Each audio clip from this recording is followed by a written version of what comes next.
You have a stuffed cat that you were bringing with you.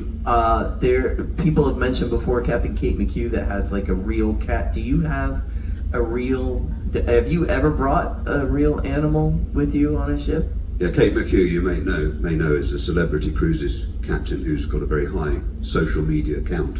She has a cat, a real one. Bug Naked, I think it's called. It has no fur. Very strange, one of these special cats. Yeah. Anyway, I have had a parrot in my career. A captain with a parrot. It wasn't through choice. I've been a captain a week on the Sea Princess. We left Brisbane heading for New Zealand, beautiful part of the world. Australia and New Zealand have very strict biosecurity rules, so nothing other than a human being is allowed to live between leaving Australia and arriving in New Zealand and vice versa. So this parrot arrived on board 2 days out of Brisbane, and everybody was playing with this thing on the crew deck forward, and it seemed to be very tame.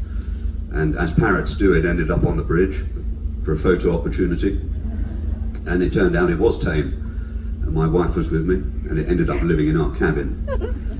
But the problem is I had to declare it to the New Zealand authorities that we had a living creature that wasn't a human being. And they just said, fantastic, well, you're not coming here then. And with our sole purpose from leaving Australia was to go to New Zealand to do the New Zealand coast. And we couldn't go there, which was possibly the end of my career, I thought. The staff captain just said, that's easy. Put the parrot in the incinerator, it'll feel no pain. It'll be gone in seconds. But when he was suggesting that, he was sitting on my wife's knee in the cabin, next to two stands that the engine room had made for us, parrot stands. And it didn't go down very well. Anyway, the long and the short of it was I had to sign various bits of paper to commit the company to hundreds of thousands of dollars of fine if the bird escaped. A vet had to visit every port to make sure the bird was still alive. I had to go and buy a cage in Port Chalmers, which the company paid for, and to this day they've never said, why did we buy a parrot cage? Which makes you wonder what else you could get away with on the company cage.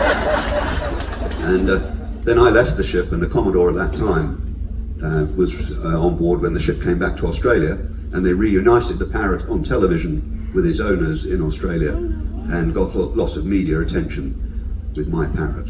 I didn't get any of it, but I did have the stress. And the staff captain, who is now captain, has a scar on his ear where the parrot got his revenge after the suggestion of the incinerator. So if you ever meet a captain with a scar on his ear, you know where it came from, right? Very tall, young, thin Italian. Who works for? Oh, he's here, still in Princess, but I won't tell you it was Andrea Spinardi, because that wouldn't be fair. Did I just say Andrea Spinardi? You did, yeah.